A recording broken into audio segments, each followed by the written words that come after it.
Buenos días, buenas tardes a todas, a todos. Vamos a comenzar nuestra cátedra sobre el gran tema de la sustentabilidad y sus posibilidades de aplicación en nuestra región latinoamericana.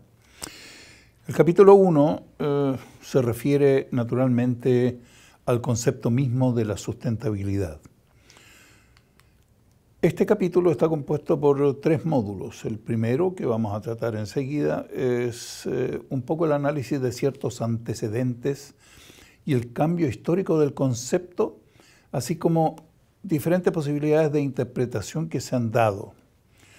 El módulo 2 lo veremos en otra oportunidad, sobre el concepto mismo de la sustentabilidad como un elemento transversal de la vida social. Finalmente tendremos una conversación para profundizar en ciertos aspectos de lo que ya hemos tratado. Muy bien.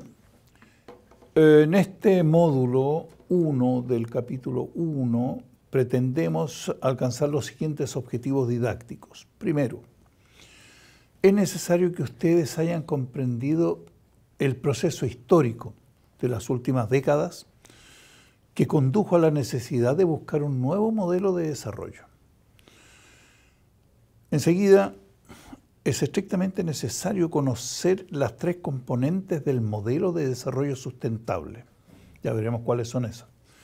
Reconociendo en ellas, por cierto, la que en mi opinión es la más importante, que es la dimensión social del modelo de desarrollo sustentable. Finalmente, pretendemos con este módulo reconocer el carácter transversal del concepto de sustentabilidad respecto a la vida política, económica y social de nuestra sociedad. Muy bien. Nos encontramos al final de la Segunda Guerra Mundial. 1945, el mundo estaba bastante a mal traer, principalmente Europa. En aquel entonces hubo grandes inversiones, hubo el Plan Marshall en Alemania y en otros países de Europa. Las economías iniciaron un proceso de crecimiento impresionante, nunca visto hasta entonces.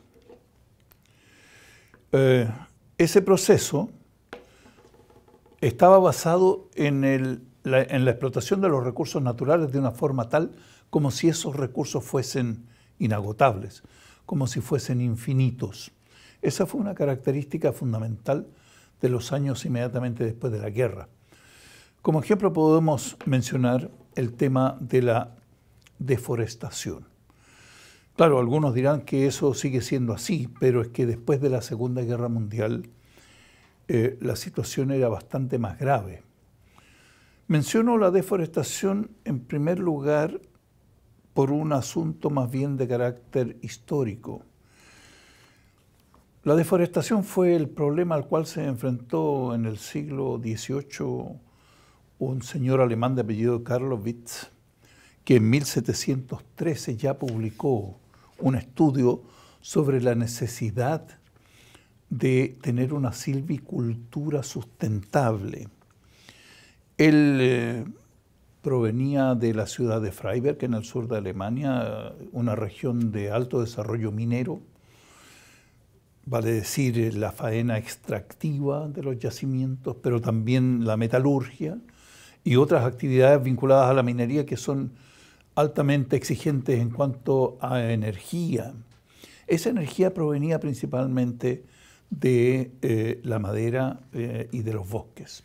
Pues bien, la deforestación de aquellos entonces condujo a que los suelos se degradaran de tal manera que no había posibilidad de cultivar alimentos para la población. Y se generó entonces una crisis de tal magnitud que en 1713 este señor Carlowitz emplea el término sustentable por primera vez en la historia para exigir y señalar a sus congéneres de la época la necesidad de tratar al bosque de una manera responsable.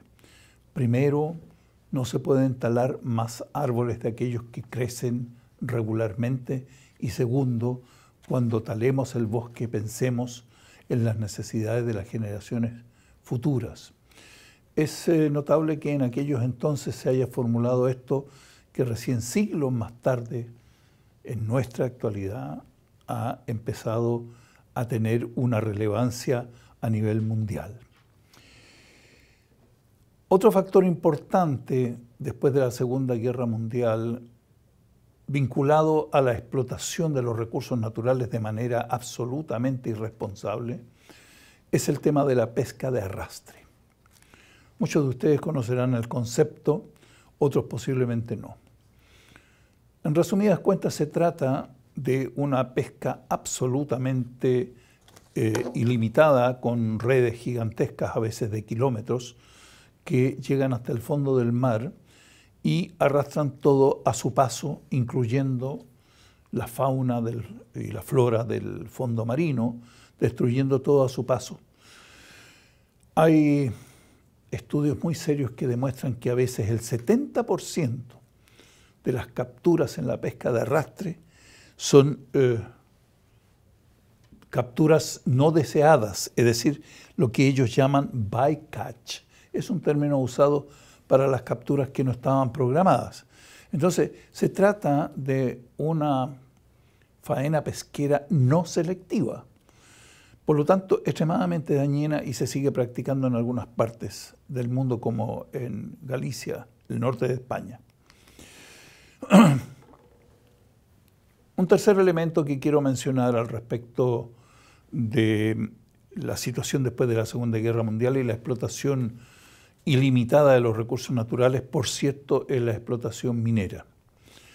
La explotación minera, que se ha incrementado en nuestra región y en todo el mundo en los últimos años, tuvo un auge importantísimo después de la Segunda Guerra Mundial, y esa explotación minera no contemplaba, primero, que estamos hablando de un recurso natural no renovable. Segundo, el daño que provoca la explotación minera, el tratamiento posterior de los minerales y por lo tanto una generación impresionante de residuos altamente tóxicos. Pero principalmente la explotación minera no tomaba en cuenta los requerimientos de las poblaciones aledañas a las faenas. Es decir, la gente que laboraba en la mina a veces era maltratada y la gente que no trabajaba en la mina peor. Entonces, estamos frente a una situación de alta gravedad que ha sufrido cambios en los últimos años. El tema de la minería es tan importante que lo vamos a tratar en un capítulo especial de nuestra cátedra más adelante. Lo que es de gran importancia, en mi opinión, en este análisis de los elementos que caracterizaban la actividad económica después de la Segunda Guerra Mundial, es constatar que todo lo que hemos enunciado hasta ahora no condujo a un mejoramiento de las condiciones de vida de la población. Al contrario, hay casos muy concretos en los cuales se puede demostrar que la población sufrió un detrimento en sus condiciones de vida. Y sin hablar de cómo fue comprometido el futuro de las generaciones posteriores a través de estas actividades. Muy bien, la situación se iba haciendo cada vez más compleja. Se generó el año 68 una organización no gubernamental muy interesante que se llamó el Club de Roma. El Club de Roma reunió a expertos de la política, de la economía, del sector académico, de diferentes disciplinas del saber. Y analizaron, bueno, ¿qué hacemos frente a la situación que estamos viviendo y cómo se ve el futuro? Encargaron ellos al MIT, Massachusetts Institute for Technology, en los Estados Unidos, la elaboración de un informe, cómo se ve esto a un futuro más o menos de 20, 30 años. Este estudio se publicó el año 1972 bajo el título de Los límites del crecimiento.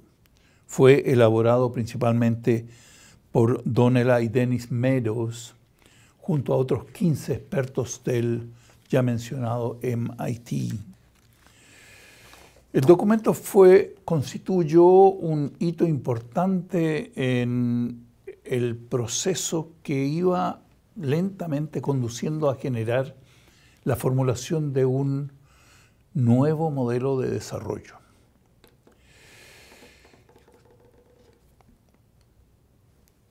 El resultado principal de este estudio, la conclusión básica a la cual llegaba, es decir, es bastante fuerte. Dice así: si el actual incremento de la población mundial, la industrialización, la contaminación, la producción de alimentos y la explotación de los recursos naturales se mantiene sin variación, estamos hablando del año 72, alcanzará los límites absolutos de crecimiento en la Tierra durante los próximos 100 años. Bueno, esto ustedes comprenderán que decirlo en el corazón del sistema capitalista como son los Estados Unidos es algo de bastante relevancia por cuanto pone en discusión la capacidad de uno de los elementos fundamentales del modelo económico de aquellos entonces, el tema del crecimiento. Este hito importante, este libro, este informe, sale en los tiempos en que también se estaban analizando algunos hechos puntuales, graves. Hubo algunos accidentes que movilizaron mucha gente y mucha opinión del mundo político y económico. En Inglaterra hubo un desastre importantísimo el año 52. En pleno corazón de Europa murieron más de 4.000 personas debido a una concentración de smog que nadie sospechaba que podía darse, y mucho menos en los países tan avanzados como Inglaterra. En Fusho, en Japón, hubo una contaminación masiva de personas el año 53 con elementos tan tóxicos como el cadmio y el mercurio. El gobierno japonés nunca dio a conocer las cifras oficiales de cuántas personas murieron en ese accidente masivo. Sin embargo, la población misma creó un monolito de homenaje porque fueron varios miles las personas que ahí murieron. En el Reino Unido nuevamente hubo posiblemente el primer desastre atómico importante. Hubo en Windscale, el año 57, una fuga importantísima de yodo 131 y de telurio 132. Estamos hablando de elementos de un grado mortal de toxicidad. Entonces, por segunda vez en poco tiempo, el Reino Unido se veía afectado por una catástrofe ambiental, pero ya en la era atómica.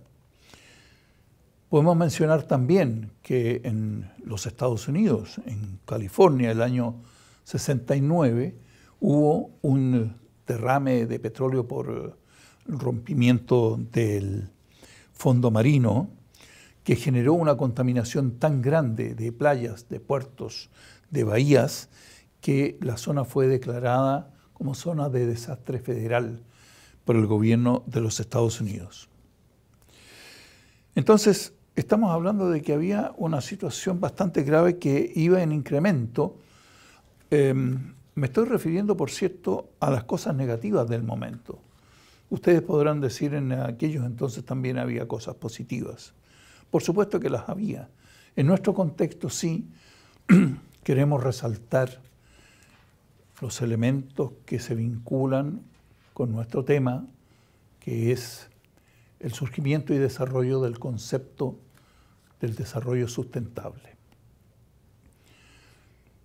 Frente a la situación que he descrito someramente, La Organización de las Naciones Unidas en el año 1983 toma un acuerdo fundamental. Se crea la Comisión Mundial del Medio Ambiente y el Desarrollo. Esto tiene una relevancia fundamental por cuanto por primera vez en la historia se institucionaliza la posibilidad de análisis, la posibilidad de estudio de los problemas a los cuales se ve enfrentada la sociedad de aquellos entonces. Esto de crear la comisión no fue fácil, hubo mucho escepticismo, sin embargo, se logró este acuerdo también para poder analizar una serie de elementos que se venían produciendo. No pasó mucho tiempo en la historia de esta comisión antes que ella diera cuenta de ciertos accidentes similares a los que mencioné hace un momento atrás, ¿no es cierto? Hubo una crisis ambiental en África en el año 1985 que puso en peligro la vida de 25 millones de personas. Estamos hablando ya de cosas extremadamente graves. Se estima que murieron en África el año 85 al menos 1 millón de personas. El año anterior, el año 84, en la India, había habido un escape de elementos tóxicos en una fábrica de plaguicidas que generó la muerte de 2.000 personas. Quedaron heridas gravemente otras 200.000 personas. En México, en San Juan, hubo explosiones gravísimas, también ese mismo año, que murieron más de 1.000 personas, etcétera, ¿no es cierto? Sin duda podemos mencionar un poco más tarde el gran evento de la explosión de la central nuclear de Chernobyl en la ex Unión Soviética. El año 86 hubo un gigantesco incendio de productos químicos y de solventes en el centro de Europa que afectó a Alemania, Suiza, los Países Bajos, etcétera. En aquel entonces, en esos años, se contabilizaron 60 millones de personas que murieron en una década producto de enfermedades diarreicas. Entonces, bueno, había una situación muy grave, constatada por esta nueva Comisión de las Naciones Unidas. El año 72 había publicado el Club de Roma el estudio de Meadows, llamado, como lo dijimos, los límites del crecimiento. En él se establecía, primero, que el crecimiento no era algo lineal, sino que era algo exponencial. No estamos hablando de fórmulas aritméticas ni matemáticas, estamos hablando de realidades políticas, económicas y sociales. Un crecimiento exponencial significa una depredación también exponencial de los recursos naturales. Ese crecimiento exponencial de la economía vinculado a la depredación exponencial de los recursos no tenía relación con un mejoramiento de las condiciones de vida de la población. Tenía más bien vinculación al hecho de estar comprometiendo el futuro de las generaciones futuras. Esto es una primera conclusión del estudio de Meadows. Bajo esas condiciones, el combate a la extrema pobreza, el hambre, el analfabetismo, era muy difícil de llevarse a cabo. ¿Sí? No eran prioridad de las grandes potencias. Había una prioridad de esto en el ámbito de las Naciones Unidas, de ciertos sectores académicos, etcétera. Pero la economía en general no estaba orientada a superar la extrema pobreza, a superar el hambre, el analfabetismo y otras lacras sociales.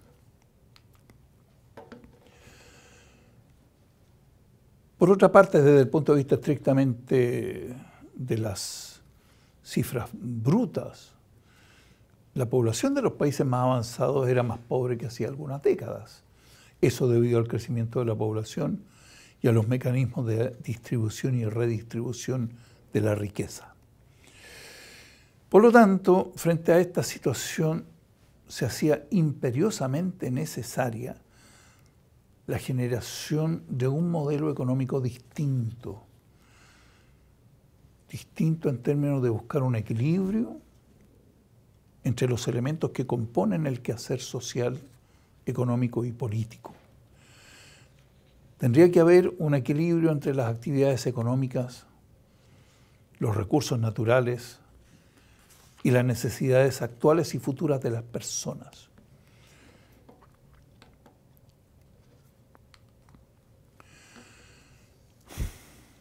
En el año 87 se publica un elemento clave en nuestro tema. Se publica el informe llamado Nuestro Futuro Común. Este informe es más bien conocido como el informe Brundtland en muchas partes, porque lleva el nombre de la persona que dirigió la elaboración de este informe. La señora Gro Harlem Brundtland fue ministra presidente en Noruega, viene de una familia de diplomáticos de ese país escandinavo y ha dedicado toda su vida a estos temas.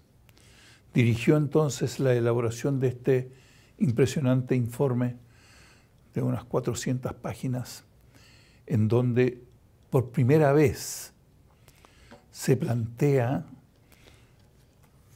una definición de lo que podría ser un nuevo modelo de desarrollo que corresponda a las exigencias que hemos mencionado hace muy poco. En el libro, en el informe Nuestro Futuro Común, se plantea concretamente: está en manos de la humanidad hacer que el desarrollo sea sostenible, duradero, o sea, asegurar que satisfaga las necesidades del presente sin comprometer la capacidad de las futuras generaciones para satisfacer las propias. Esta muy breve definición tiene un peso específico, histórico, de gran importancia.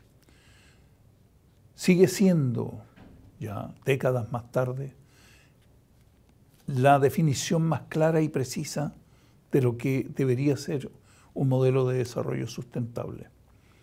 A pesar de muchas discusiones, de muchas adaptaciones, de mucha beligerancia al respecto, positiva y a veces no tanto, este sigue siendo el concepto más importante que se ha formulado hasta ahora, y permítanme sugerirles que se lo graben muy bien, porque por mucha interpretación que tengan al respecto, interpretaciones futuras, un análisis serio va a volver siempre a esta definición básica, ¿ya? Que yo quiero presentárselas con el mayor énfasis posible.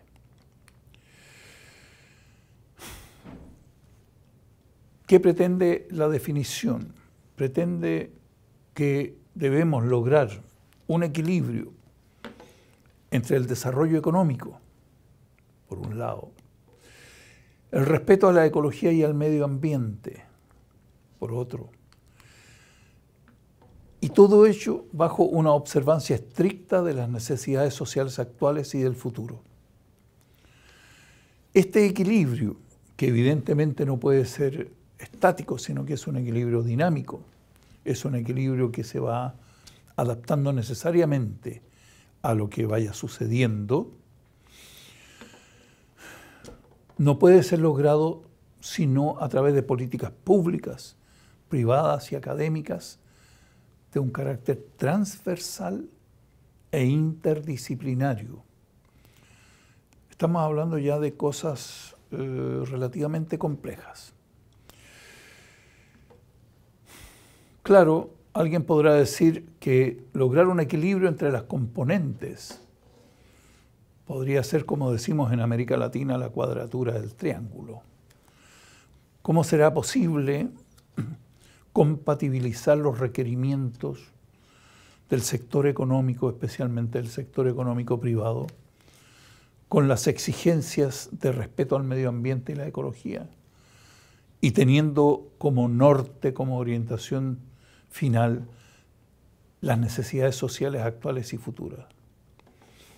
No es fácil, no es fácil, pero yo les sugiero considerar este asunto como un algo respecto al cual no hay alternativa.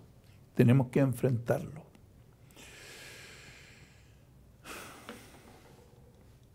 El análisis del desarrollo sustentable se hace muchas veces, en particular desde las diferentes disciplinas del saber, especialmente en nuestra época de la sociedad del conocimiento. Cada cual intenta interpretar la sustentabilidad desde su punto de vista, aportando sus cosas específicas. La sociología, por ejemplo.